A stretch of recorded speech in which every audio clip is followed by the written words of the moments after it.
¿Cómo están, doctorcitos? Buen día.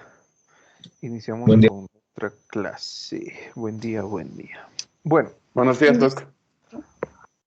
hola, hola, ¿cómo están? Bueno, con ustedes nos hemos quedado en qué parte. Hemos visto antecedentes personales no patológicos. Hemos estado hablando ya, ¿no? De algunas características que son importantes. Hoy empezamos con el estudio de antecedentes ginecobstétricos. ¿Listo? A ver, doctores. Antes de comenzar la clase, tenían un pequeño trabajito en el cual tenían que averiguar una fórmula, ¿no? ¿Alguien? ¿Algún voluntario? ¿No? ¿Ninguno? Qué pena, doctores. ¿Por qué son así? Tienen que estudiar. ¿Ninguno de ustedes encontró esa fórmula? ¿En qué consistía? ¿O no les he pedido, como siempre? Doctor, no nos pidió. Claro que les he pedido, doctor. ¿Sí? Solo que no me han prestado atención. Doctor, Cuando no hemos era la hablado... fórmula, perdón, A ver, adelante, adelante. no era la fórmula de ginecobstétricos, No, eso. no. ¿En qué parte nos hemos Es quedado, de- doctores, con ustedes? O sea, recién íbamos a ver, ¿no? Como dijo, los antecedentes ginecobstétricos. Exacto. Pero hemos visto la parte de tabaco. No, Y les Doc, he pedido... perdón, Doc, que quedamos en vivienda. Estábamos hablando de vivienda. No, ya hemos pasado todo eso, doctora. Doc, vimos alcohol, tabaco y drogas, creo que ahí nos quedamos. Sí. Sí, Y justamente les he pedido, me van a buscar una formulita que hace referencia al consumo de tabaco. Les he mencionado. ¿Sí? ¿Desde cuándo el paciente fuma? ¿Cuántos cigarrillos al fuma el paciente? ¿Cuántas cajetillas fuma? Etcétera. Ninguno. ¿Qué pasa, doctor? Este grupo tiene mala memoria. Bueno, a ver, cuando hablamos de esta fórmula, nos sirve para evaluar la probabilidad que tiene un individuo de desarrollar una enfermedad pulmonar obstructiva crónica. Eso lo vamos a ver casi al terminar el semestre en la clase de fisiopatología, donde existen dos enfermedades frecuentes respiratorias en un paciente que consume tabaco: enfisema y bronquitis crónica. Entonces, una forma de calcular el riesgo que tiene el paciente de desarrollar justamente este tipo de alteración es sabiendo cuántos cigarrillos el paciente consume al día. ¿Qué es lo que tengo que hacer entonces? Le debo preguntar, ¿cuántos cigarrillos usted fuma por día? Y lo tengo que multiplicar por el número de años que lleva fumando el paciente. ¿Sí? Y lo voy a dividir entre 20. Esta fórmula hace referencia a un índice que se denomina índice de paquetes por año. Se denomina Doc, así. perdón, Adelante. ¿cómo dijo? Cigarros por día partido por los años. No, cigarros Ujú. por día multiplicado por el número de años que fuma el paciente y dividido entre 20. ¿Sí? Gracias, Doc. De acuerdo a esta fórmula, nosotros, bueno, vamos a tener unos valores. Riesgo leve, cuando el puntaje sea menor de 20. Riesgo moderado, cuando el puntaje sea entre 21 y 40. Y riesgo alto, cuando el puntaje sea mayor a 41. ¿Sí? Fíjense que este índice paquetes al año me indica justamente el riesgo que tiene mi paciente de desarrollar enfermedad pulmonar obstructiva crónica. Y también se utiliza, bueno, para saber el riesgo que tiene mi paciente para desarrollar lo que es cáncer pulmonar. ¿sí? Entonces, fíjense qué tan importante es hablar sobre esto. ¿Listo? Sobre actividad sexual, bueno, enseguida vamos a hacer referencia. Miren, en la parte de actividad sexual, podemos preguntar al paciente, en caso de que sea varón, dentro de lo que son antecedentes personales no patológicos, ¿sí? En una mujer, preguntamos esto dentro de lo que es antecedentes gineco-obstétricos. Enseguida vamos a ver qué es lo que nosotros preguntamos. En aseo e higiene, algo simple, cada cuánto se asea, cada cuánto se baña, cómo es su tipo de aseo, con qué frecuencia se lava el rostro, con qué frecuencia se cepilla los dientes, con qué frecuencia se lava las manos. ¿Sí? De esa forma preguntamos. Sueño, si el paciente concilia el sueño o no concilia el sueño. Y cuántas horas al día duerme nuestro paciente. ¿Sí? Entonces pasamos a realizar el estudio, doctores, de los denominados antecedentes gineco-obstétricos. Cuando hablamos de los antecedentes gineco-obstétricos, existen una serie de datos clínicos que nosotros debemos tomar en cuenta para hacer referencia justamente a este tipo de antecedentes. Ustedes ya están observando acá en la historia clínica que ya hemos trabajado con otros grupos esta mañana o con otro grupo esta mañana, donde tenemos que preguntar algunos datos que sean de importancia. Menarca, pubarca, axilarca y telarca. Probablemente el paciente o la paciente en este caso no recuerde muy bien. Y eso se debe muchas veces a los años. No es lo mismo preguntarles a ustedes que tienen entre 22 y 25 años a preguntarle esto a una persona que tiene 90 años. ¿Sí? Sin embargo, tenemos que preguntar. La edad no tiene que ser una limitante para evitar preguntar estos antecedentes en una mujer. ¿Qué es lo que preguntamos? Menarca, pubarca, axilarca y telarca. ¿Qué entendemos por menarca o menarquía? O La primera menarquía. menstruación. La primera menstruación. Es la primera menstruación, ¿sí? Tiene gran importancia dentro de lo que es el estudio médico de una paciente de sexo femenino. Lo mismo sucede, doctores, cuando nosotros hablamos de pubarca. ¿Qué será pubarca? Pubarca. La Inicio edad del en la que han crecimiento del vello aparecido los púbico. primeros vellos En este públicos. caso, la edad en la cual han aparecido los vellos públicos. ¿Sí? Cuando hablamos de axilarca, no hay donde perderse.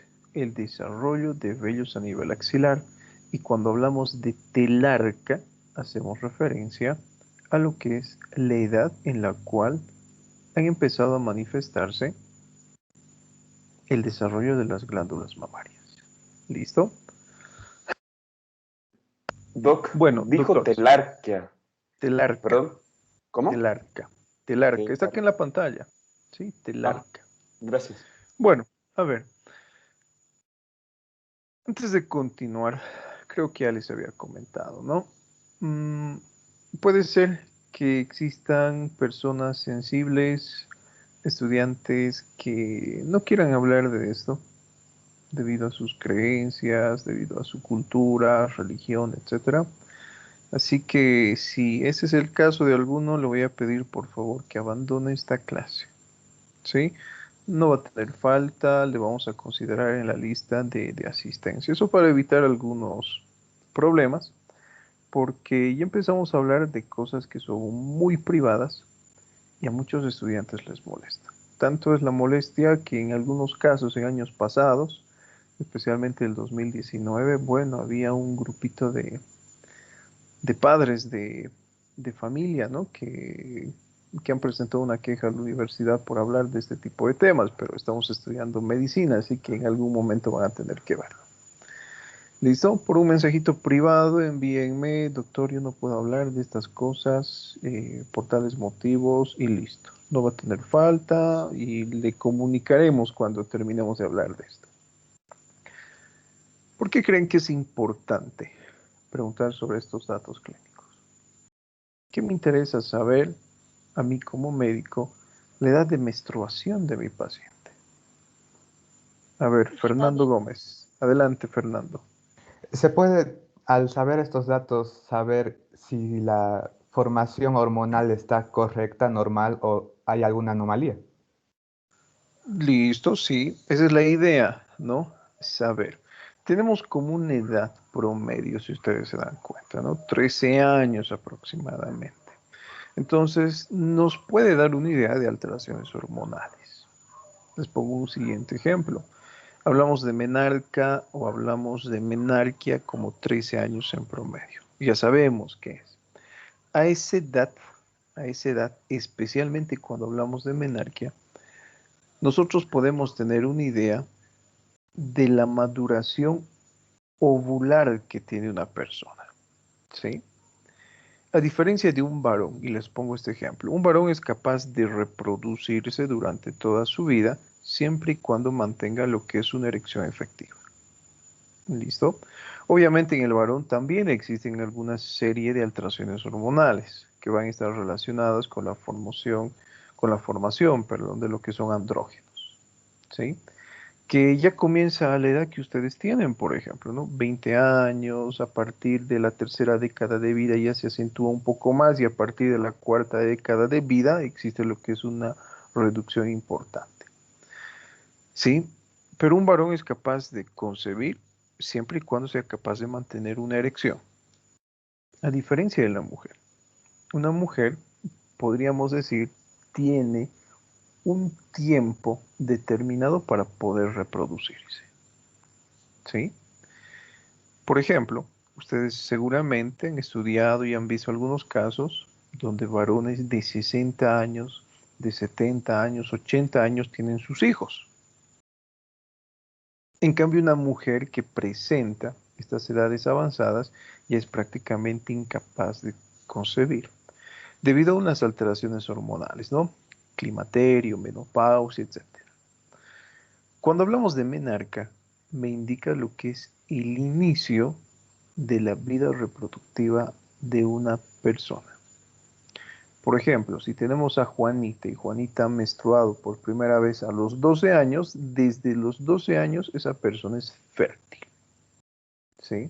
Si por otro lado, en contraparte, tenemos a una paciente de 15 años de edad que ha menstruado justamente a los 15 años de edad, entonces en este caso, esa edad, 15 años, me indica el inicio de su vida fértil. Eso ustedes probablemente lo sepan por historia, ¿no? Si ustedes recuerdan, saliéndonos un poco del tema de semiología, a ver, hablamos de hace varios cientos de años, eh, cuando cansaban a las princesas, cuando menstruaban por primera vez, ¿sí? El promedio de vida era 30 años de edad. Las casaban a los 13 años, a los 15 años, a los 12 años o apenas menstruaban. Entonces me indica eso lo que es la menarca o la menarquía. Cuando hablamos de pubarca, axilarca, telarca, muchas veces está en relación, y esto lo vamos a estudiar en fisiopatología, con no solamente las características o la funcionalidad hormonal de una persona, está también en relación muchas veces con lo que es el ambiente donde vive una persona, geografía, ¿sí? Y para que comprendan mejor este punto, les pongo el siguiente ejemplo. Todos alguna vez han visto a una persona que proviene, por ejemplo, del oriente de nuestro país, Santa Cruz, Beni y Pando, a diferencia de una persona que proviene del occidente, ¿no? La Paz, Oruro y Potosí. Físicamente, vamos a comparar a dos personas, dos niñas de 15 años de edad.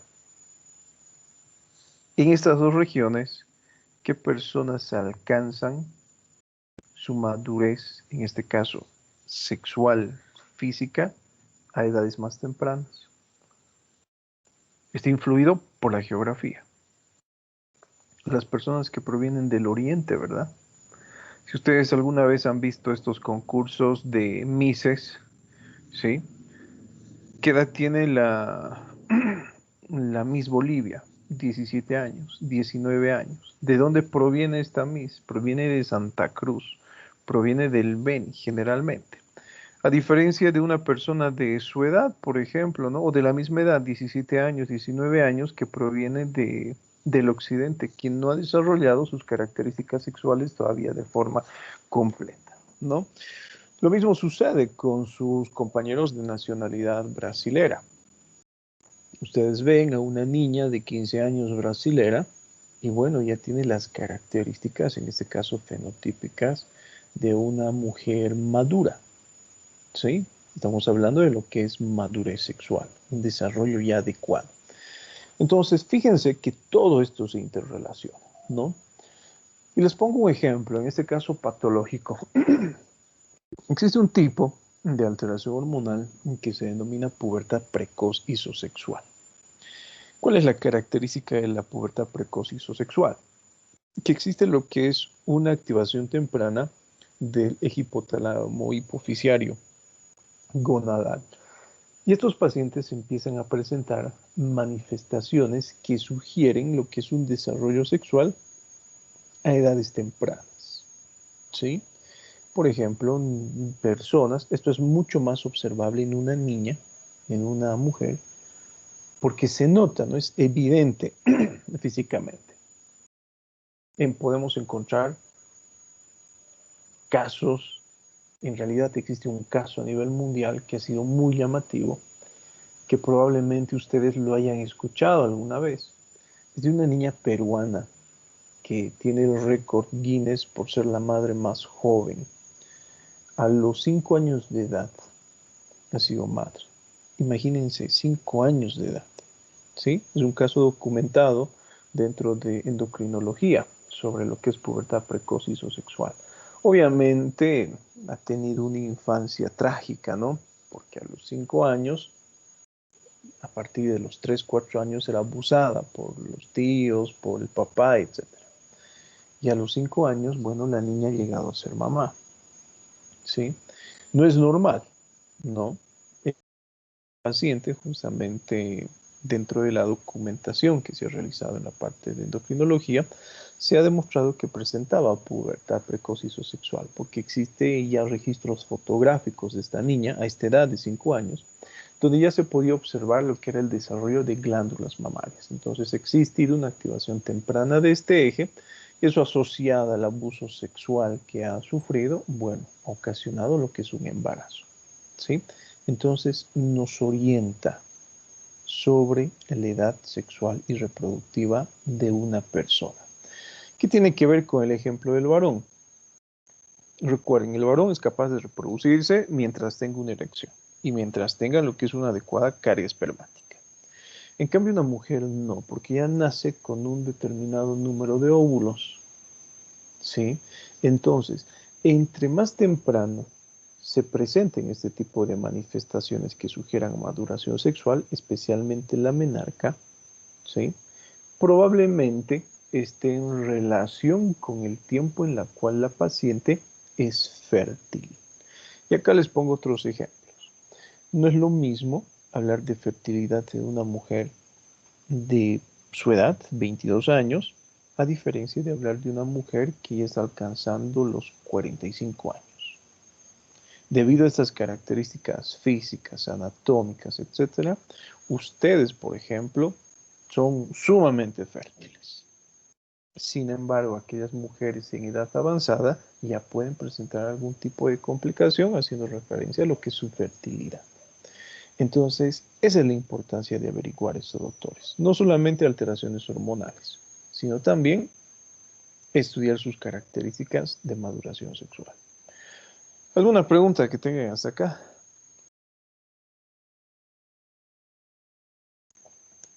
Ninguna, todo claro. Hablamos de las características del ciclo menstrual, ¿sí? Vamos a ir en orden. Fíjense, dentro de las características del ciclo menstrual, tenemos la frecuencia, tenemos que estudiar la cantidad, tenemos que estudiar, en este caso, bueno, la duración. Cuando hablamos de duración, vamos a hacer referencia a la duración en días del flujo menstrual, ¿sí? Y para eso tenemos que tomar en cuenta lo que es la frecuencia. Cada cuántos días menstrua nuestro paciente. Y de acuerdo a eso, nosotros vamos a tener una idea sobre sus ciclos, si estos son regulares o si estos son irregulares. Esto es importante porque también de algún modo puede afectar lo que es la concepción y también es capaz de afectar, en este caso, el uso de algunos métodos anticonceptivos. Enseguida vamos a ver cuáles. Cuando hablamos de la cantidad, hacemos referencia al volumen. Y en este caso, probablemente para más de uno de nosotros, es un poco complicado realizar lo que es el estudio de la cantidad o el volumen del flujo menstrual. Entonces tenemos que saber cómo estudiar esto, ¿sí? A ver, entonces preguntamos. Vamos a preguntar a los que se encuentran al final de la lista, que son los que nunca participan. A ver, ¿qué nos dice? ¿Qué nos dice Ricardo Alejandro Muñoz Silva? ¿Cómo usted evalúa la cantidad de flujo menstrual?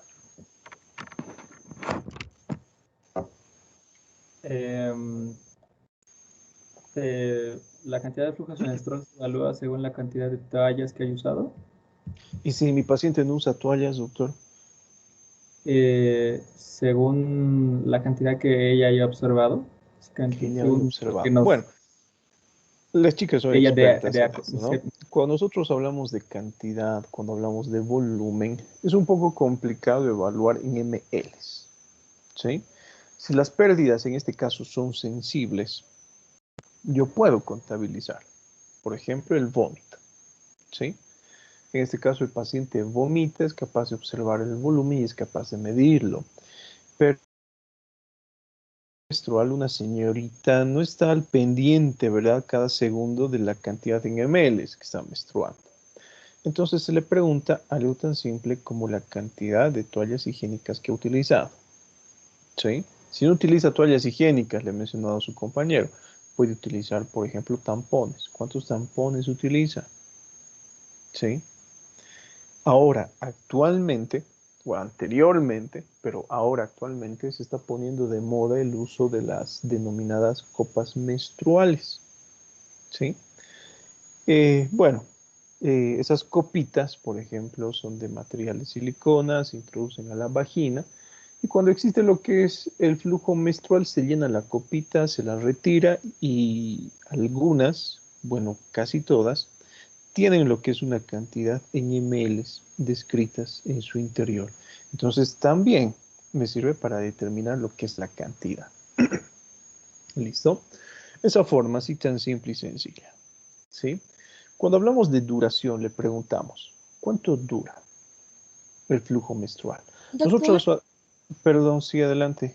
lo que pasa es que a veces, bueno, nosotras nos cambiamos igual las toallitas por higiene y no necesariamente porque estén sucias. Entonces, igual, quizá eso tampoco sea como un dato, ¿cómo decirlo?, tan fidedigno, porque a veces una se la cambia solo por higiene, aunque no Ya, esté está bien. En tan este sucia. caso, lo que nosotros tenemos que observar, no es verdad lo que ha mencionado su compañera, es la cantidad de flujo que existe en la toallita. ¿Cómo ha manchado la toallita? ¿Sí? Si la ha manchado de forma, bueno, en escasa cantidad, en gran cantidad, es verdad lo que dice, ¿no? Por higiene. Incluso, no sé, yo he visto por allí, eh, por mi hermana, por mi pareja, etcétera, que utilizan toallitas por más que no se encuentren durante el flujo menstrual, ¿sí? Muchas veces no tienen relación con lo que es el flujo menstrual. Yo como médico sé que esta zona, por ejemplo, si hablamos de lo que es la vagina, es una zona húmeda y con frecuencia estamos hablando de un ciclo, recuerden, en el cual existen cambios hormonales, ¿no? Con frecuencia. Entonces, la zona ya de por sí es húmeda y el flujo a través del canal vaginal es frecuente. No necesariamente tiene que ser sangre, ¿sí? Puede ser otro tipo de flujo cristalino, que no sea maloliente, que no esté asociado a lo que es picor o alguna molestia, y utilizan estas toallitas por higiene. Entonces, si ese fuera el caso, lo que nosotros tenemos que hacer es preguntar en qué cantidad se ensucia la toallita. ¿Sí? Si la cantidad es mínima, si es grande, etc. ¿Listo? Ahora, cuando hablamos de duración, fíjense, hablamos de frecuencia, ¿no? Hablamos del ciclo. Un ciclo dura aproximadamente entre 28 y 35 días. Pero la duración es muy variable de persona a persona. A ver, doctoras, ¿cuánto dura? Ciclo menstrual. Un ciclo menstrual dura entre 28 y 35 días. Todo el ciclo. ¿Listo? Pero ¿cuánto dura el flujo menstrual? ¿Cuántos días? De 5 a 7 días. De 5 a 7 días. A ver, 4 ¿alguien más? días. De 4 4 a 5 5 días. días. ¿Alguien 6 más? días. 3 días. 6 días, 3 días. Fíjense que es muy variable. Esta mañana, cuando justamente realizaba este tipo de pregunta, algunas personas, bueno, se quedaban calladitas, no aportaban lo que es información. Justamente porque, no sé, probablemente tenían vergüenza, ¿no? Y viendo las caritas ahora de sus compañeras, muchas han quedado sorprendidas cuando su última compañera dijo, bueno, 3 días. Pero lo mío es 10. Pero lo mío es 7, lo mío es 5.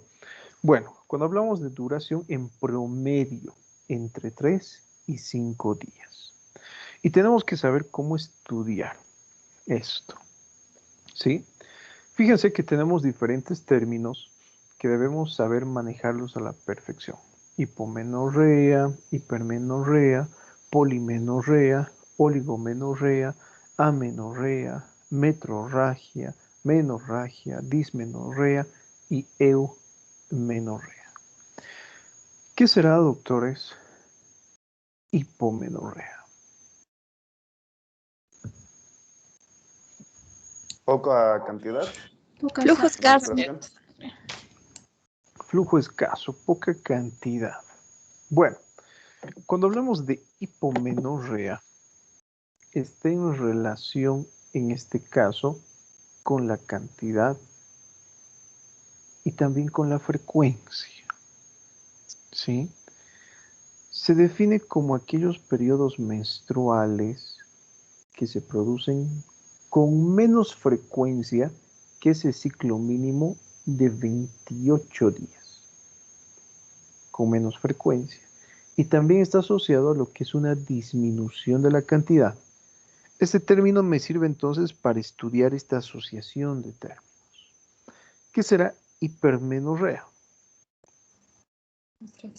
Flujo elevado. Flujo abundante. En este caso, hablamos de lo que son periodos más frecuentes que puede estar relacionado con lo que es un incremento de volumen, doctores. ¿Listo? No confundamos, por favor, con lo que están confundiendo en este momento. Me están hablando de lo que es gran flujo, menor flujo. No. ¿Sí? Cuando hablamos de volumen, utilizamos otros términos. Cuando hablamos de polimenorrea, ¿qué será la polimenorrea? Son, ¿qué? Muchas menstruaciones, pocas menstruaciones, ¿qué serán? Varias menstruaciones dentro de lo que sería el ciclo menstrual. Listo. Llegan a ser varias menstruaciones. Estamos hablando en este caso de flujos menstruales variados en gran número, ¿sí? O con mayor frecuencia. Doc, ¿cómo había ¿Qué es lo que descrito la sucede en hipermenorrea? este caso? Permítame. En este caso existe lo que es un ciclo menstrual acortado. Enseguida respondemos preguntas, ¿sí? Les pongo el siguiente ejemplo. Yo les doy un ejemplo de lo que podríamos considerar normal. Supongamos que existe una menstruación por mes. Vamos a decir que justamente las menstruaciones de mi paciente se presentan cada 30 a 31 días. En el año, ¿cuántas menstruaciones tendrá? 12. 12. Ponemos el ejemplo de polimenorrea. mi paciente en este caso ha incrementado su frecuencia de menstruaciones. Yo le pregunto, ¿cada cuánto menstrua? Y ella me dice, cada 15 días, doctor, 2 veces al mes. ¿Cuántas veces al año presentará menstruaciones? 24. 24, ¿sí? Ese es un ejemplo de polimenorrea. Se reduce la cantidad de días que dura el ciclo menstrual y por lo tanto incrementa lo que es la frecuencia del flujo menstrual o de la menstruación propiamente dicha. Cuando hablamos de oligomenorrea, son pocas menstruaciones en un periodo corto de tiempo. Dense cuenta y escuchen por favor que estamos hablando de frecuencia, son pocas menstruaciones. Mi paciente en este caso me dice, ¿sabe qué, doctor? Y yo menstruo cada 2 meses, cada 60 días. ¿Sí? Cuando nosotros hablamos de oligomenorrea, doctores, es aquel periodo comprendido entre los 36 días y 90 días. ¿Qué pasa si la paciente les dice eso? Menstruo cada 2 meses, cada 60 días. ¿Cuál es el término a utilizar? Oligomenorrea. Oligomenorrea, ¿sí? En este caso, los días entre menstruación y menstruación se han incrementado y eso cómo va a repercutir en una menor frecuencia de menstruaciones por año. ¿Sí? Parece complicado entender para muchos porque les estoy diciendo, si existe disminución, existe incremento. Si existe incremento, existe disminución. Estudiamos frecuencia. Y cuando hablamos de amenorrea, ¿cómo la definimos? Es la ausencia del flujo menstrual, pero en este caso en un periodo que sea superior a los 90 días. ¿Listo? Recuerden, oligomenorrea, en este caso, entre 35 y 90. Si es superior a 90, hablamos de lo que es amenorrea. Son términos que pueden parecernos iguales, sin embargo, son totalmente diferentes. Podemos otro ejemplo. Metrorragia. Fíjense, acá ya hemos escrito esta mañana en este ejercicio con sus compañeros.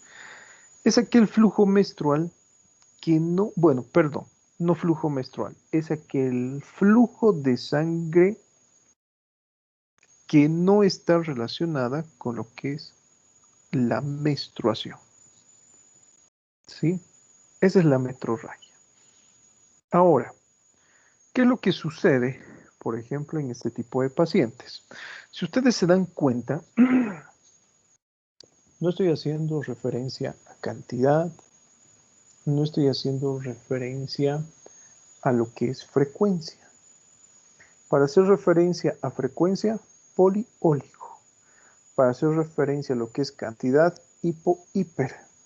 ¿Qué será entonces metrorragia? Es aquel tipo de sangrado que muchas veces se encuentra entre periodos menstruales. Por eso les digo que no está relacionada con lo que es el ciclo menstrual. ¿Sí? Eso es metrorragia. ¿Y qué será menorragia entonces, doctores? ¿Qué será menorragia?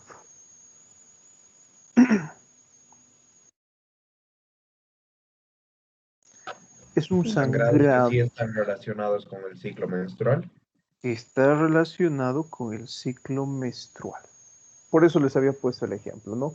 ¿Cuánto generalmente en días dura el flujo menstrual? Entre 3 y 5 días. ¿Qué pasa si mi paciente acude a consulta y me dice, doctor, estoy sangrando 10 días? ¿Qué término utilizamos?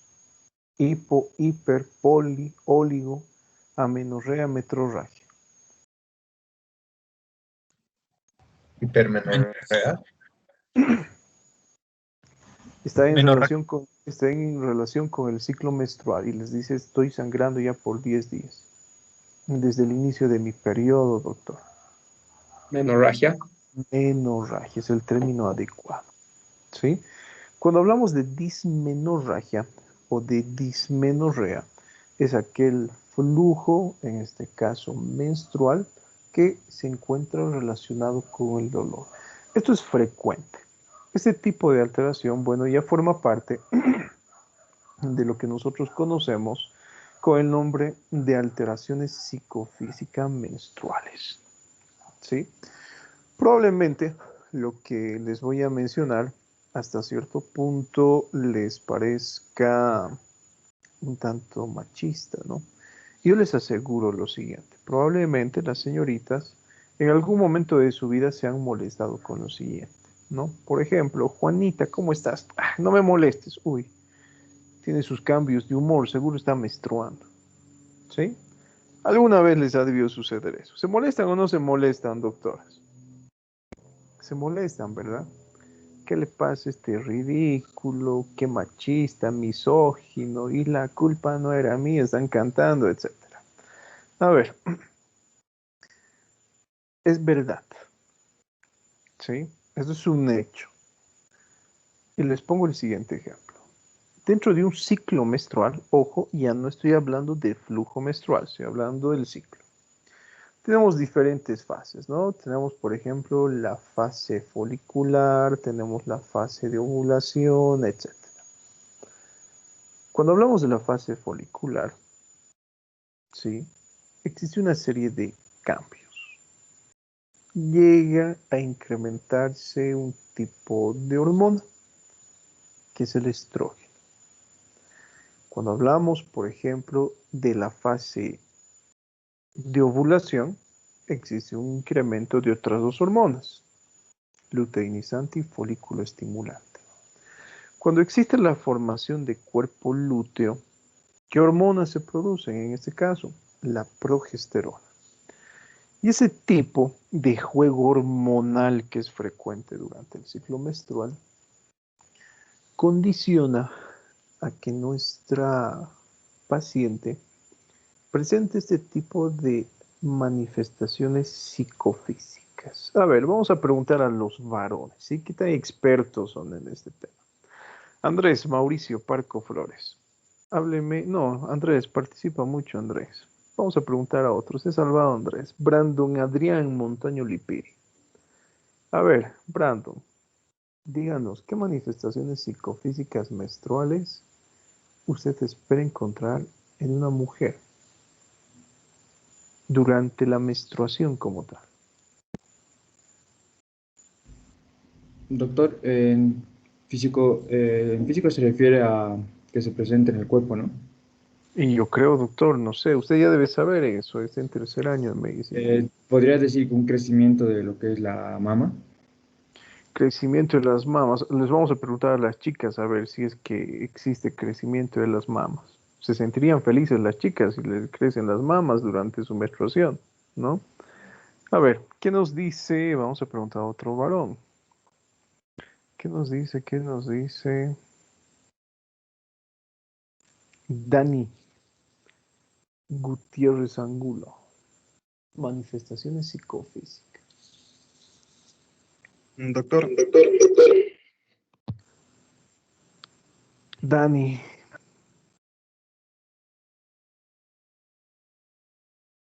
Te escuchamos, Dani, adelante.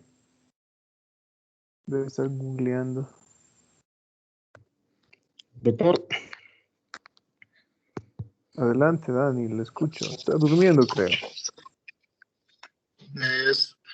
como usted mencionó hace un momento, creo que serían los cambios humorales con respecto a la actitud, que no se sienten conformes con algunas cosas o se No se deprimen. sienten conformes con algunas cosas, ¿no? Dice sus compañeros. A ver, ¿qué nos dice Diego Israel Torrico Zambrana? Otra manifestación psicofísica menstrual que haya podido observar en alguna dama, probablemente en su pareja. Pues además del inconformismo que ya mencionó mi compañero, podría decir que, no sé, una bipolaridad, porque a veces se sienten felices y otras veces tristes. Bipolaridad. Bueno, vamos a aprender a manejar términos, doctores, ¿no? Un estado bipolar hace referencia a una enfermedad psiquiátrica. No tenemos idea de lo que es un estado bipolar, pero nos va a servir como ejemplo. Es un ejemplo que muchas veces yo les coloco a mis pacientes y que utilizan mucho las chicas, ¿no? soy bipolar, tienes que comprenderme. No tienen la más absoluta idea de lo que es un estado de bipolaridad. Es terrible. Bueno, no sufren de bipolaridad, ¿sí? Es debido a las alteraciones hormonales que presentan lo que son cambios repentinos de humor. ¿Listo? Antes que se me olvide, doctores, nuestro primer parcial ya se acerca. Y les voy a pedir que lean terminología médica. ¿Listo? Tienen que saber terminología médica. A su examen, primer parcial, va a ingresar terminología médica. A ver, ¿qué más? Eddie Doc, Santiago. una consulta, perdón, Adelante. aprovechando. ¿De dónde podríamos leer bien una terminología médica? O sea, como bastante Diccionario puntual. médico Mosby o puede ser el diccionario médico Larousse. Mosby o Larousse. Gracias, Larousse, doctor. sí, diccionario médico, porque también existen diccionarios de la lengua española, ¿no? En Larousse especialmente. A ver, ¿qué nos dice Eddie Santiago? ¿Qué otro tipo de manifestación psicofísica menstrual? Sería irritación y impaciencia. Irritación. ¿Qué es irritación, doctor? Mm, Sí, que se nuevamente, altera fácilmente. terminología médica, ¿no? Alteraciones emocionales, listo.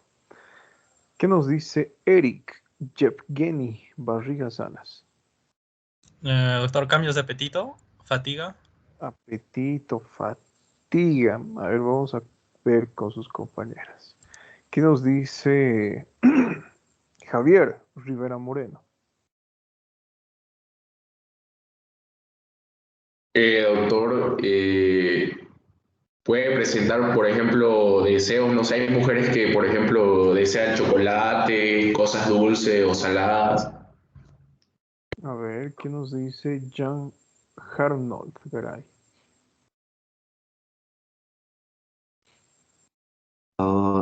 De ánimo, Doc. Cambios de ánimo.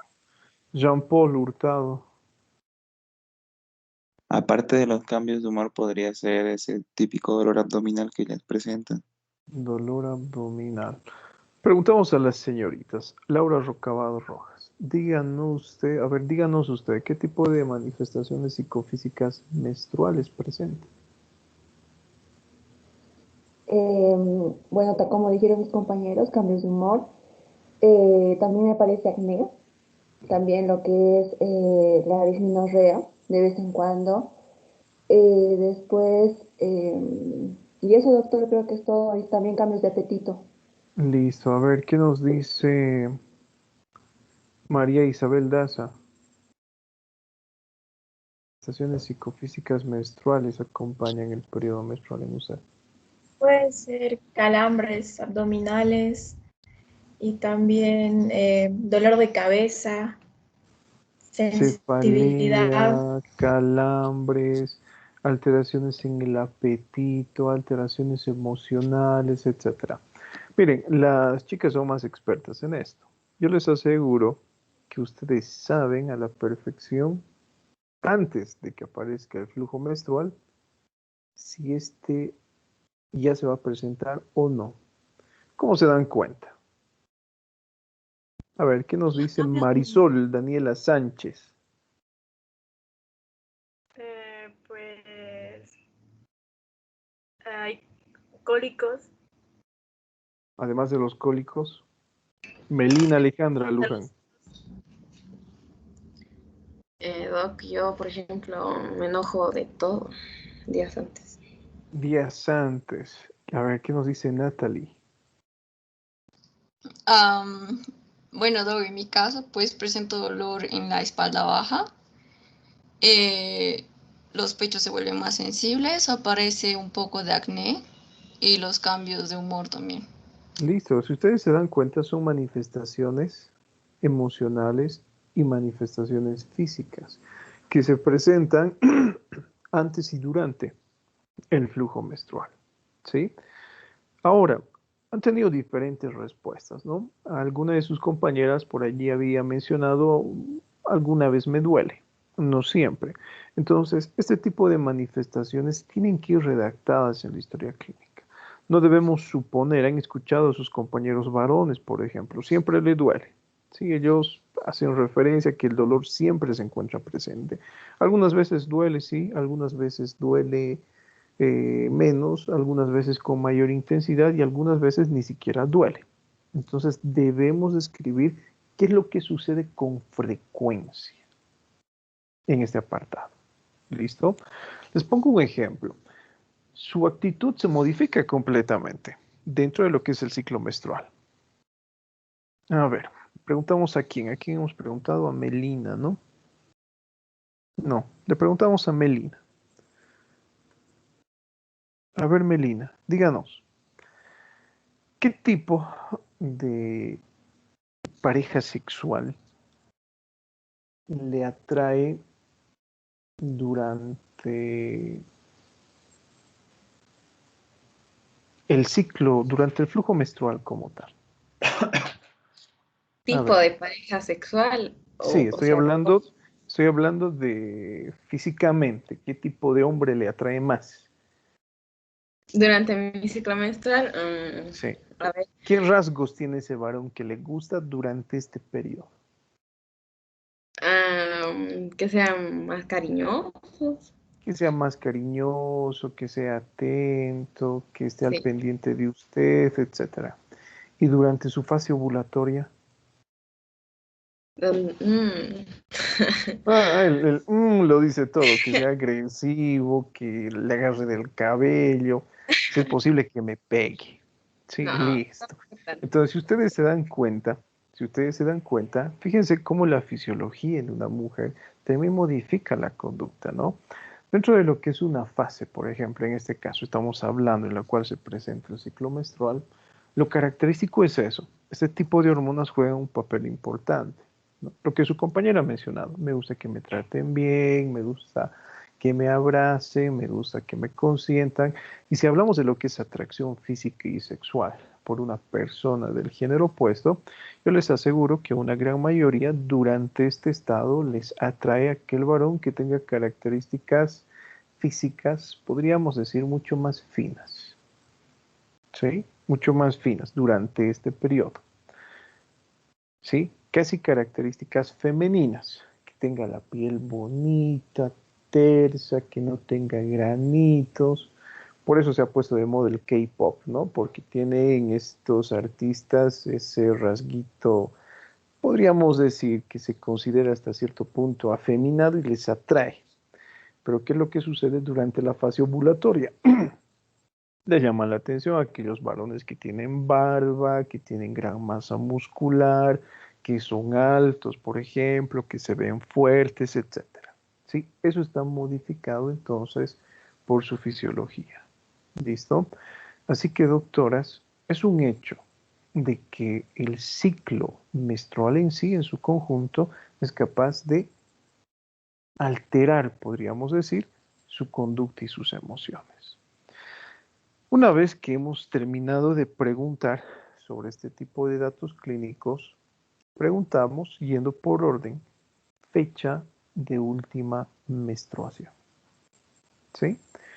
Preguntamos a un varón, a ver, Ludwig, o mejor Marco Fabián Pérez, ¿por qué es importante preguntar sobre la fecha de última menstruación? Para poder ver, digamos, si está entre el rango de normal, que es de 28 y 35 días. No, estoy hablando de fecha de última menstruación, doctor. Eso ya sabemos qué es. Eso es lo que usted ha mencionado, es regularidad. ¿Sí? Yo le pregunto a mi paciente cada cuántos días menstrua. ¿Listo? Y de acuerdo a eso voy a utilizar esos términos que hemos mencionado. Yo estoy averiguando la regularidad, pero cuando yo le pregunto fecha de última menstruación, quiero saber el último día o el primer día de la última menstruación de mi paciente. Las chicas en esto son expertas. ¿Sí? Fecha de última menstruación. ¿Por qué sería importante? Fíjense que los varones están perdidos, ¿no? Más perdidos que el lunar en poto de negro. A ver, ¿qué nos dice Ludwig Iván Loaiza? Ludwig. ¿Por qué es importante? Doctor. Bueno, yo puedo decir que es importante para determinar su última, bueno, el inicio de la ovulación. Ya, podría ser. ¿Qué más? O el fin también, ¿no? A ver, ¿qué más? ¿Para qué me sirve la fecha de última menstruación? Yo les pongo el siguiente ejemplo. A ver, supongamos que acude una paciente y les dice, ¿sabe qué, doctor? Fecha de última menstruación, 6 de enero. ¿En qué pensamos? ¿No? Adelante. Doctor, la fecha de la última menstruación también nos sirve para saber, o sea, nos va a decir el primer día de su última menstruación y si ha pasado mucho tiempo, incluso podríamos ya dirigir nuestras preguntas a si podría estar embarazada. Sí, puede ser, ¿no? Hay algo importante, doctores, que nosotros tenemos que comprender. Para eso tenemos que ser expertos. Les pongo el siguiente ejemplo, o los siguientes ejemplos. Ustedes en los hospitales van a estudiar, van a escuchar y van a ver cada cosa absurda que es difícil de creer si yo les comento. Les pongo el siguiente caso, ¿no? A ver, señorita, ¿cuándo ha sido su fecha de última menstruación? Una persona de 25 años de edad. Ha sido en diciembre, doctor, del año pasado. Finales, 31. Ya han pasado 3 meses. Lo primero que yo voy a sospechar es embarazo. ¿Sí? Lo primero que yo sospecho es embarazo. En una mujer añosa, también, si tiene 45 años, 50 años, también voy a sospechar embarazo. El primer examen que debo realizar, fíjense, este tipo de dato dentro de los antecedentes ginecobstétricos ya me está orientando a saber qué tipo de examen tengo que solicitar. Fracción beta, una prueba de embarazo. Es lo primero que tengo que descartar. ¿Sí? Les van a contar historias maravillosas. No mantengo relaciones sexuales. En algunos casos, que es lo que yo he escuchado, por ejemplo, esto es imposible, doctor. Yo no estoy embarazada. ¿Por qué? Porque no mantengo relaciones sexuales. ¿Sí? Y bueno, ¿cuándo ha sido la última vez que ha mantenido relaciones sexuales? Hace un año. Bueno, su prueba no me engaña, usted está embarazada. Eso es imposible. Debe ser hijo del diablo, hijo del viento, etcétera. Tantas cosas, ¿no? O ha sido concebido a través de transpermia o panspermia espacial. Cada cosa que cuentan los pacientes. Sin embargo, también podemos tener una idea de probables abusos que haya sufrido la paciente. ¿Sí?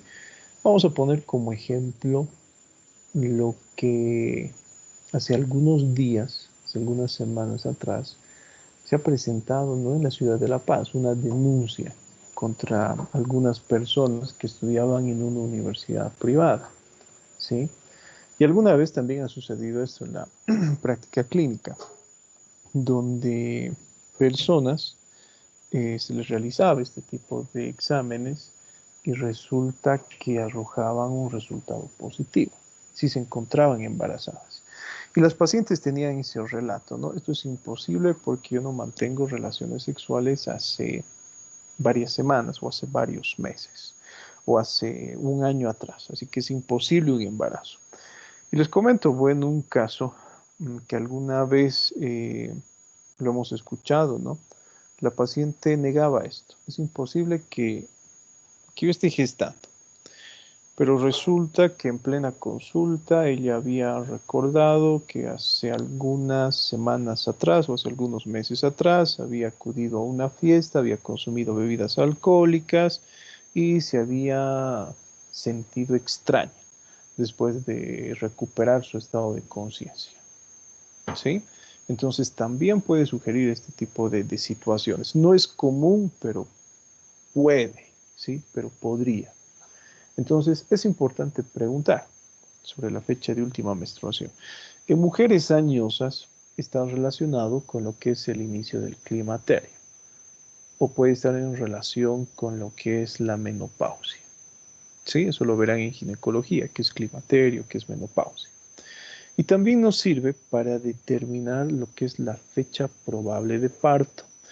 Entonces, bueno, les voy a mencionar, así que no se olviden, para nuestra siguiente clase, quiero que ustedes me estudien aquellas fórmulas con nombre. Son 3 fórmulas las más usadas que tienen nombres específicos para determinar la fecha probable de parto. Y para determinar la fecha probable de parto se toma en cuenta lo que es la fecha de última menstruación. Se le suman una determinada cantidad de números al día y se le resta una determinada cantidad de números al mes para saber cuál es la fecha probable de parto. ¿Sí? Fíjense entonces cuál es la importancia. Ahora, la clase pasada nos había faltado realizar el desarrollo de vida sexual. En un varón les había mencionado, nosotros preguntábamos lo que es todo lo relacionado a vida sexual dentro de antecedentes personales no patológicos en hábitos y costumbres. ¿Sí? Y en caso de que el paciente refiera a alguna enfermedad de transmisión sexual, en antecedentes personales patológicos. Pero como estamos hablando de una mujer, las enfermedades de transmisión sexual van descritas en el mismo lugar, antecedentes personales patológicos. Pero preguntar sobre vida sexual lo hacemos en antecedentes gineco-obstétricos. Entonces, ¿cuál es la importancia, doctores, de preguntar sobre el inicio de la vida sexual de una persona? A ver, Fernando Gómez Niño de Guzmán. Se podría ver para que el periodo en el cual ha podido transmitir o tener una enfermedad de transmisión sexual. No. ¿Qué nos dice? A ver, Laura Rocabado Rojas. Tal vez analizar la probabilidad de que la paciente como que pueda tener riesgos de embarazo o también enfermedades sexuales. A ver, podría ser.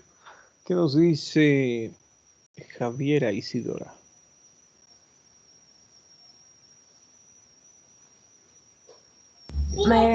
Para descartar algunas posibles enfermedades de muy temprano.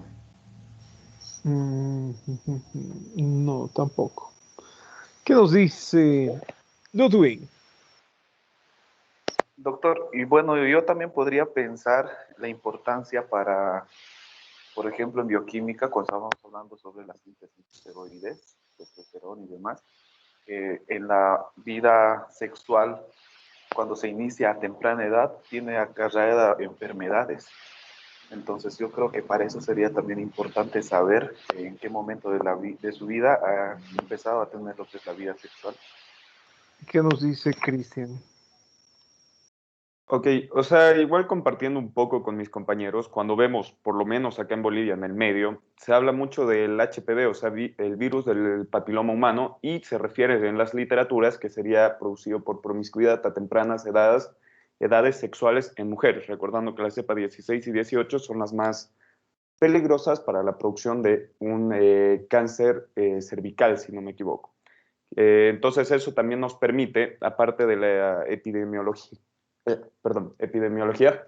nos permite también a la vez saber lo predispuesta que estaría la paciente a tener tipo de enfermedades de transmisión sexual. Yo me voy por el lado igual que mis compañeros. Bueno, les pongo el siguiente ejemplo. ¿Sí? Lo que ustedes han mencionado hasta cierto punto es lo correcto. Es importante conocer la edad en la cual mi paciente, sea varón o mujer, ha iniciado su vida sexual para tener una idea del número de parejas sexuales que haya podido tener. Y como estamos hablando ya de un tema que es delicado, si yo les pregunto, doctores, a ustedes, ¿sí? ¿Son sexualmente activos? Aquel que no es dirá que sí, ¿sí? A ver, vamos a decir, por miedo, por temor, por quedar bien o qué sé yo. Especialmente si es varón. Yo les aseguro que muchos varones de ustedes no han iniciado su vida sexual. Pero como ya tienen el amiguito que sí ha iniciado su vida sexual, condicionamos su respuesta, lamentablemente. ¿Ha iniciado su vida sexual, por ejemplo? Sí. Pero bueno, él ni chica ha tenido, entonces nos miente. Con las damas es totalmente diferente, ¿no? De la misma forma. Lamentablemente vivimos en una sociedad que es machista. Entonces, de la misma forma condicionamos su respuesta. ¿Ha tenido parejas sexuales? Puede ser que sí, pero ¿cuál es la respuesta de ella? Nos dice no, a pesar de haber tenido parejas sexuales. ¿Por qué les digo que nuestra sociedad es machista? Si preguntamos a un varón, número de parejas sexuales que ha tenido hasta ahora, se va a poner orgulloso, ¿verdad? Va a sacar pecho y va a decir 20 parejas sexuales. Si le preguntamos a una dama, ¿ha tenido relaciones sexuales y cuántas parejas sexuales ha tenido hasta la fecha de hoy? Puede ser que haya tenido 5, pero son respuestas que están limitadas por la sociedad. Nos dirá una, ¿sí? Por esos preconceptos que existen, ¿no? Entonces, lo que nosotros hacemos en esta parte es suponer. Si una pareja ha iniciado o una persona ha iniciado su vida sexual a edades tempranas, 15 años como promedio, y actualmente tiene 22, han pasado ya 7 años desde su primera experiencia sexual. En esos 7 años, yo llego a pensar que habrá tenido relaciones sexuales con mayor frecuencia, habrá tenido mayor cantidad de parejas sexuales, a diferencia de aquella persona que ha iniciado su vida sexual en diciembre del año pasado. ¿Qué llegan a suponer ustedes, doctores? ¿Mayor número de parejas sexuales o menor número de parejas sexuales? ¿Qué número es mayor de parejas sexuales? ¿Sí? A diferencia de aquella persona que ha iniciado su vida sexual en diciembre del año pasado. Nos encontramos en marzo. Han pasado 3 meses. ¿Qué es lo que yo llego a suponer? Yo llego a suponer que el número de parejas sexuales ha sido mínimo. Generalmente es así. ¿Sí? Si mi paciente ha iniciado su vida sexual a edades tempranas, mayor es el número de parejas sexuales que haya tenido hasta la actualidad. Si mi paciente ha iniciado su vida sexual, podríamos decir, hace semanas o meses, es menor el número de parejas sexuales. Pero, doctores, no siempre es así. ¿Esto es lo más frecuente? Sí. Ustedes pueden conocer relaciones, en este caso, donde una pareja ha iniciado su vida sexual en la universidad. Yo he tenido una parejita de estudiantes que se han conocido en el colegio, han iniciado su vida sexual mientras se encontraban en el colegio, han terminado la universidad y seguían juntos, ahora se han comprometido, se encuentran realizando sus estudios de especialidad juntos. Son años que están juntos, pero de todas las parejas de la universidad que he conocido, ¿sí? Después de, bueno, este es un ejemplo único. Y si hablamos de las demás parejas y ponemos como ejemplo, los chicos y chicas cambiaban de parejas como si cambiaran de calcetines. Cada semana estrenaban novio o novia, ¿sí? Esto es lo más frecuente, este último ejemplo. Por eso llegamos a suponer. Les pongo otro ejemplo, ¿no? Les he mencionado, si yo he iniciado mi vida sexual el año pasado, en marzo supongamos, ya ha transcurrido un año, lo general o lo usual es que el número de parejas sea reducido. Sin embargo, les comento un ejemplo. He tenido una alumna mía, ha sido mi paciente, y bueno, ella llega a consultar conmigo y llegamos a esta parte, ¿no? Y le explico. Bueno, tú sabes cómo es esto, tengo que realizarte estas preguntas. Olvídate, no soy tu docente, ahora eres mi paciente y todo lo que me cuentes acá no va a salir de acá. No, todo lo que redactes dentro de tu consulta actualmente se queda entre nosotros. Así que, tranquila. Bueno, la chica me habla de absolutamente todo. ¿Sí? Y les pongo este ejemplo. Obviamente no voy a levantar nombres, ¿no? Ella me dice, he iniciado mi vida sexual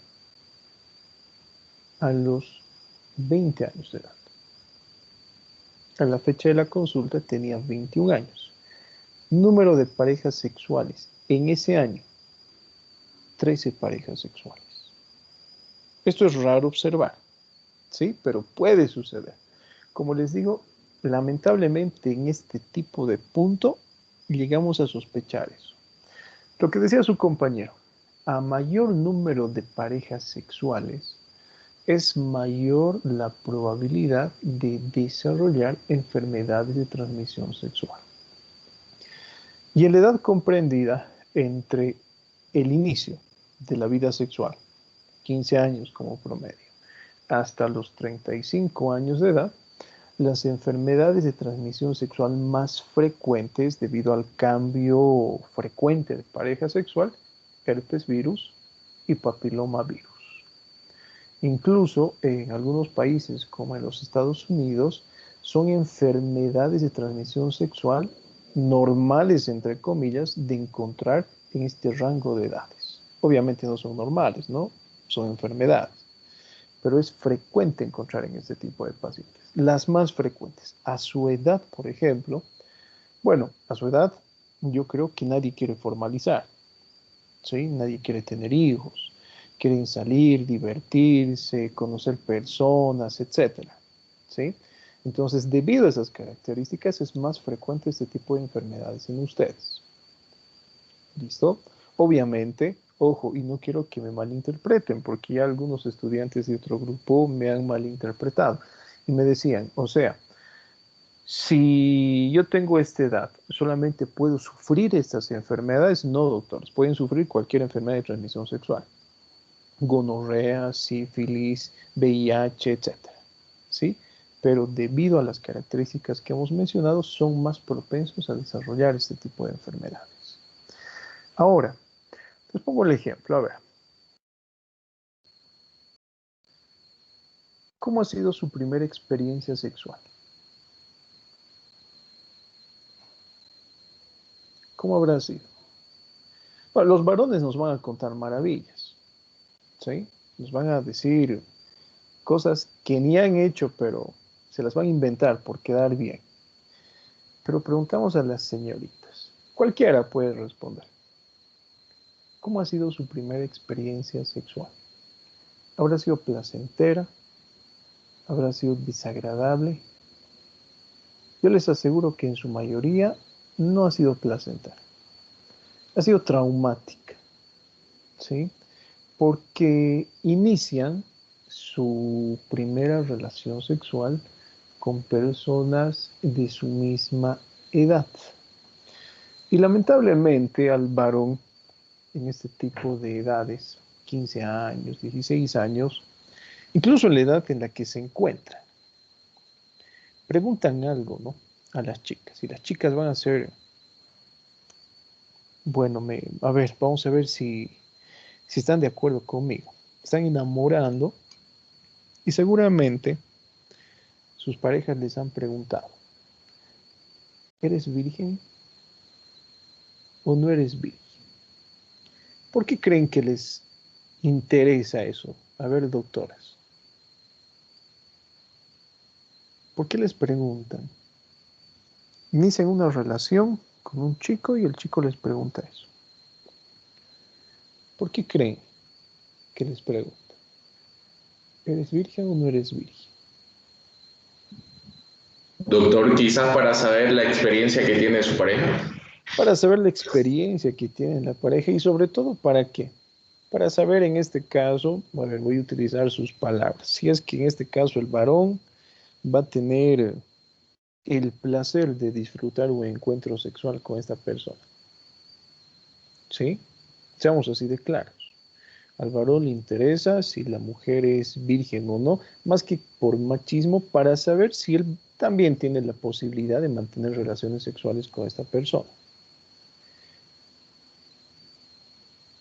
Ahora, ¿a qué va el ejemplo? ¿Para qué me interesa saber eso? Además de las enfermedades de transmisión sexual que hemos hablado.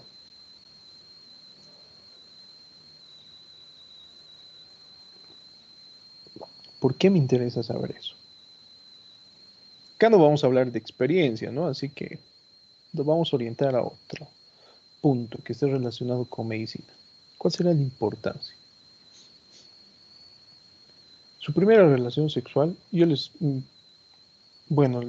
aseguro que ha sido desagradable, especialmente para las mujeres. ¿Sí? Porque el varón a estas edades tempranas, lo único que le interesa es la penetración. Nada más.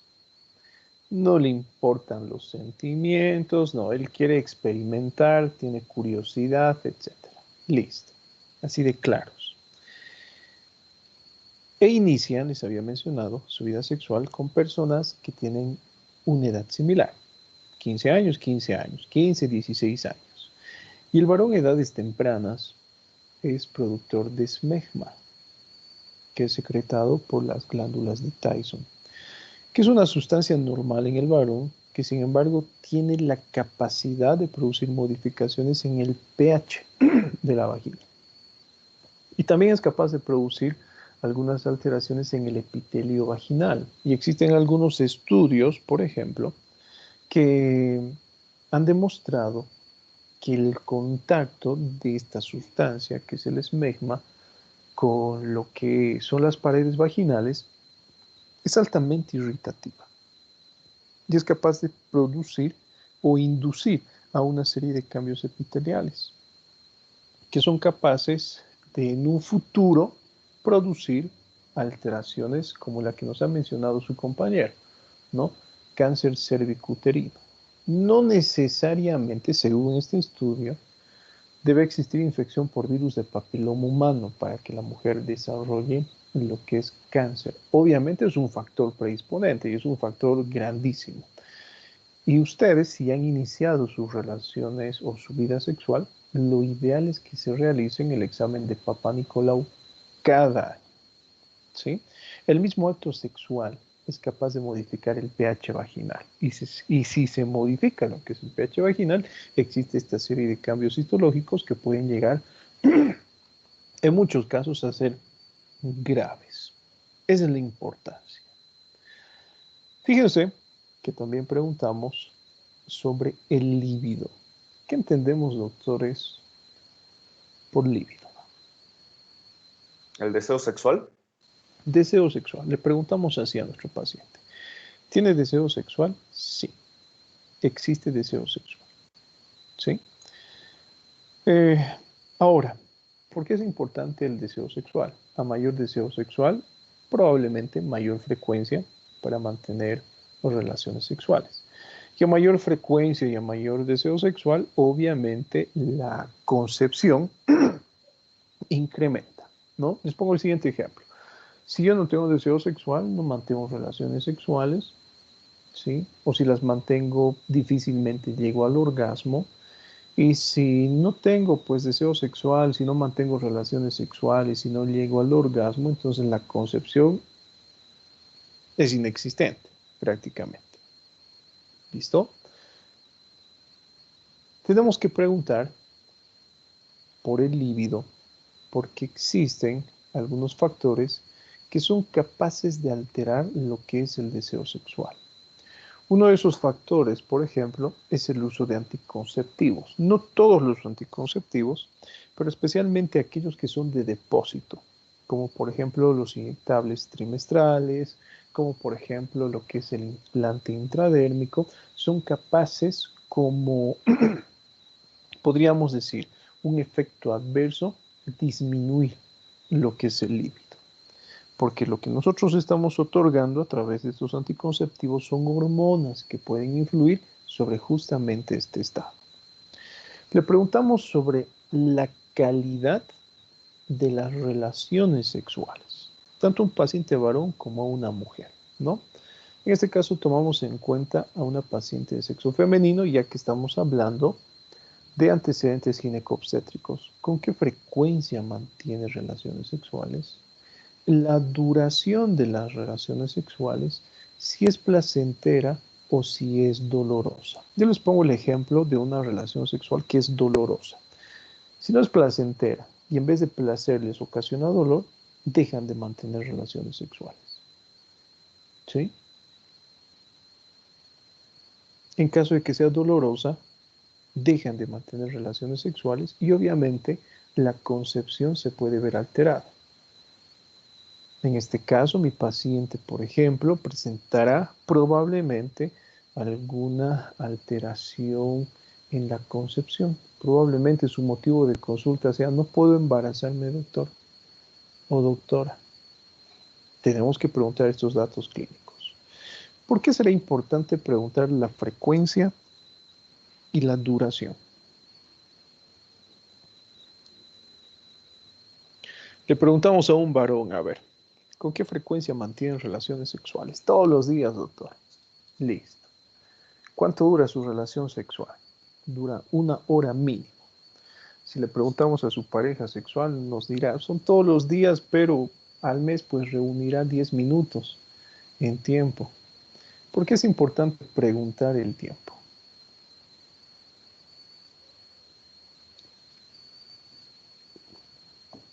¿Por qué?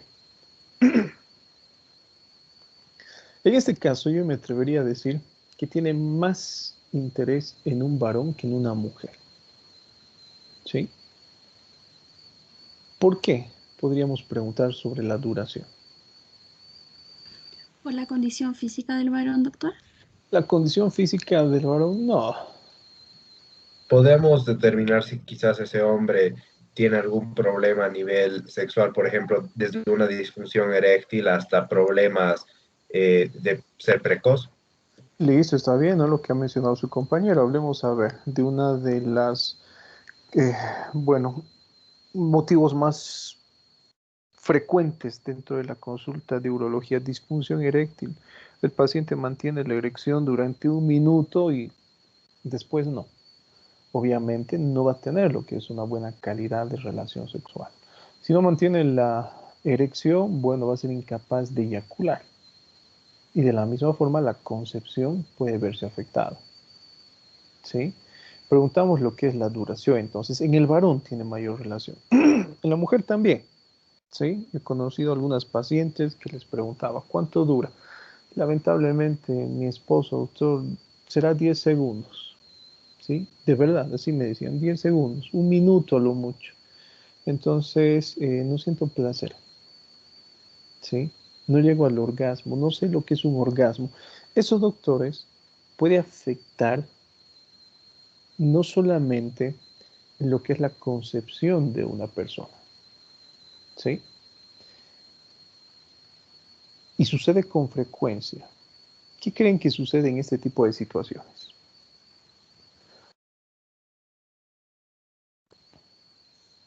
Le preguntamos a la paciente. ¿Llega a ser una pareja insatisfecha? Es verdad. ¿Y eso a qué lleva? No hay ¿Qué creen producción que de hace esa persona? cesáreas. ¿Perdón? ¿Cesáreas? Infidelidad en las parejas sexuales. Infidelidad en las parejas sexuales, ¿no?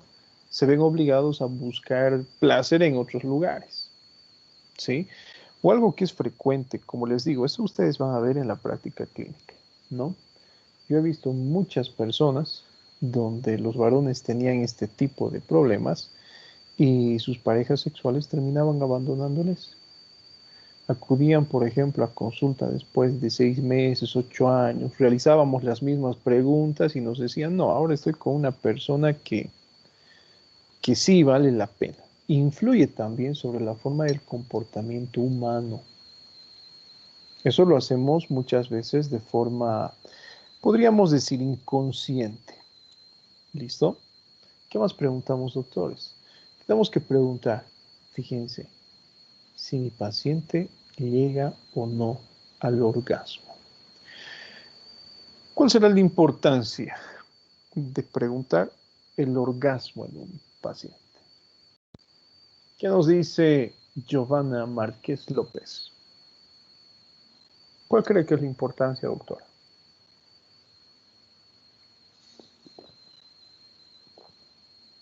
¿Está Giovanna?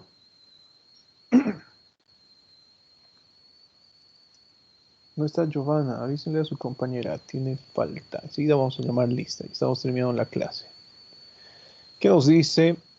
A ver, ¿a quién preguntamos? Ya hemos preguntado a Javiera, a Javier, a Mario, a María. A ver, Marisol Daniela Sánchez. ¿Cuál cree que es la importancia de preguntar sobre el orgasmo?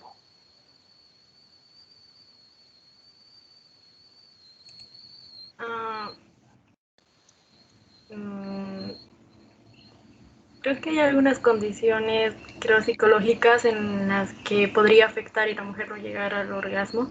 Bueno, esa es la pregunta, pues, doctora, ¿no? ¿Por qué me interesa saber si llega al orgasmo o no mi paciente? ¿Cuál es la importancia?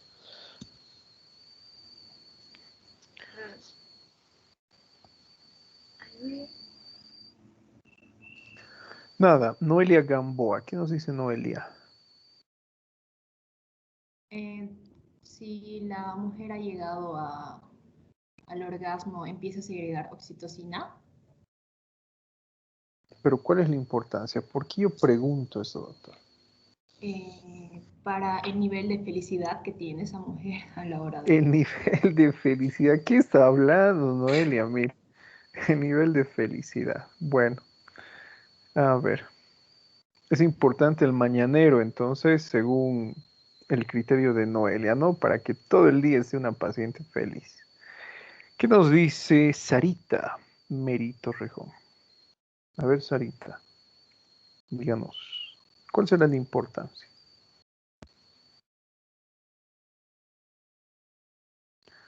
Doctor, para saber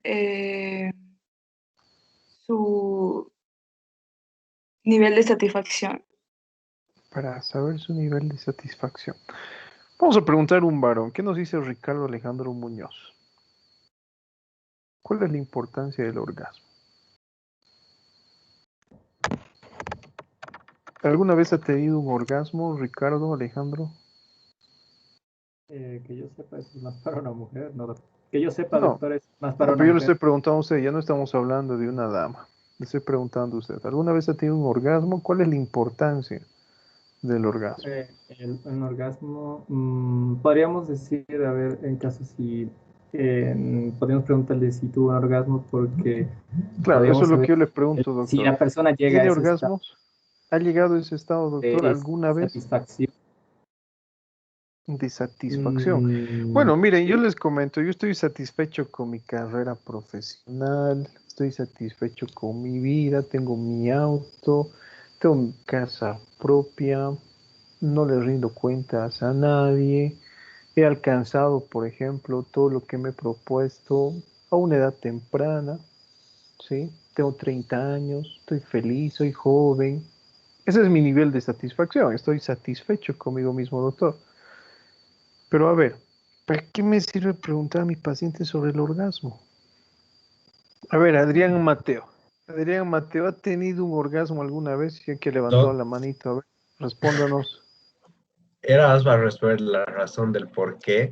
O sea, recordando a psicología, lo que hemos avanzado, había una curva en una relación en donde iba subiendo y se llegaba al clímax o al climaterio y luego llegaba a un pico más que era el orgasmo y eso denotaba un nivel psicológico normal y podíamos, o sea, había gente que no tenía ese climaterio o se saltaba directo al orgasmo, no tenía orgasmo y podíamos hablar ya de alteraciones psicológicas.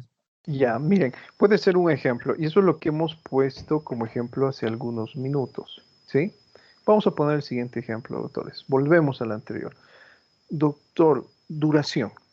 Mi pareja sexual, doctor, mi esposo, mi novio, dura 10 minutos. ¿Sí?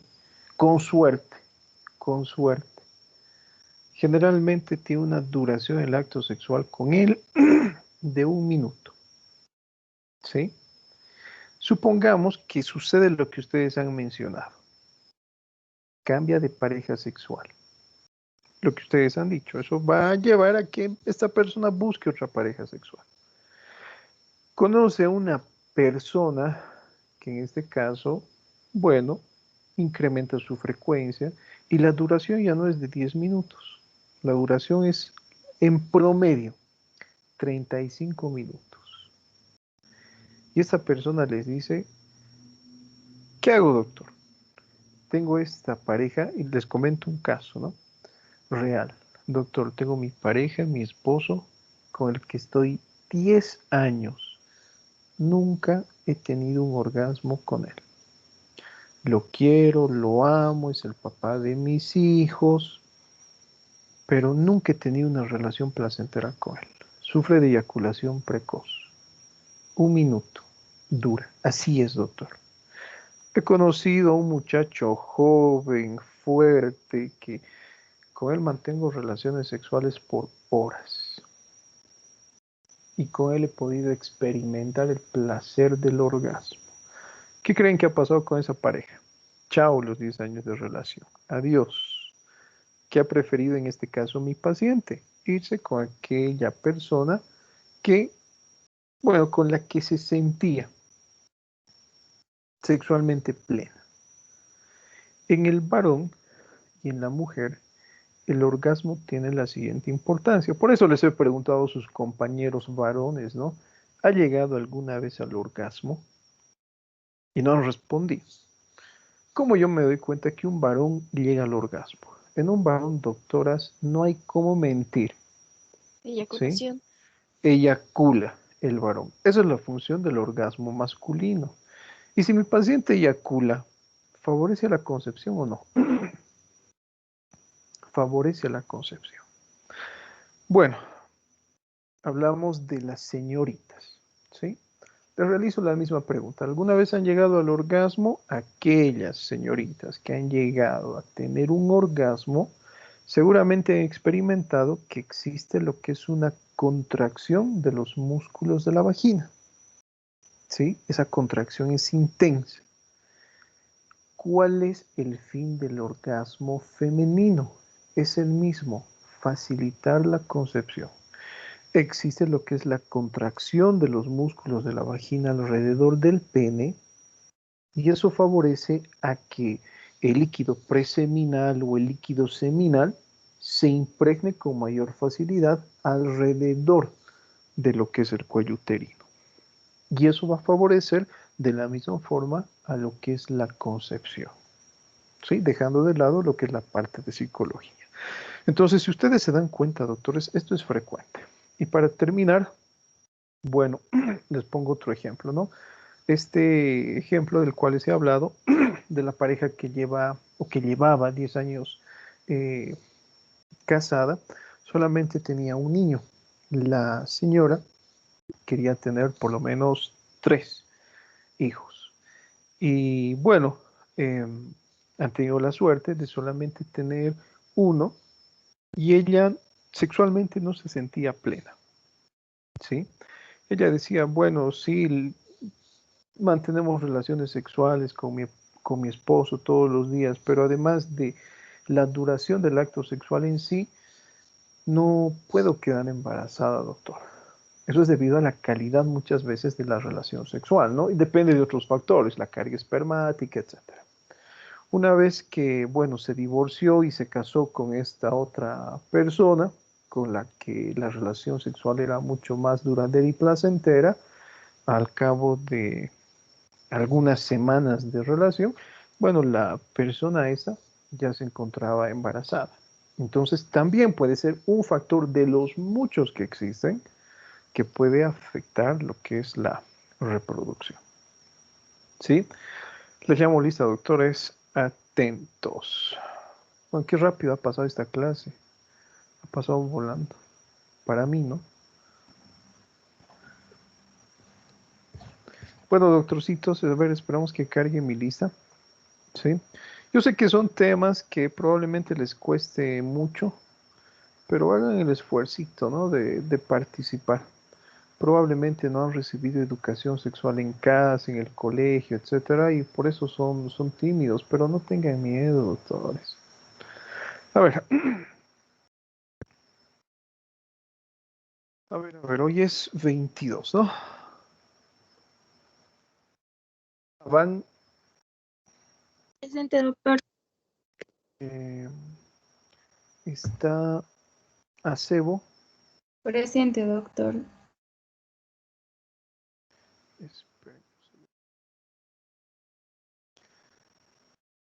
Argote. Presente, doc. Nes. Presente, doc. Presente. Raya. Presente, doc. Ral.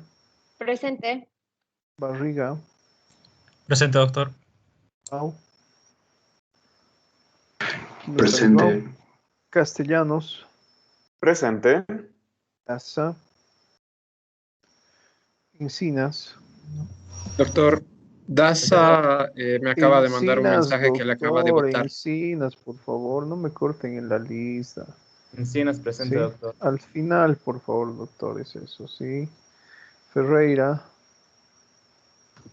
Presente. Flores Arratia. No está. Flores Navia. Presente, doctor. Gamboa Solís. Presente, doctor. Gómez. Presente. Gutiérrez Angulo. Presente, doctor. Gutiérrez. Presente, doc. Gutiérrez Silvestre. Presente, doctor.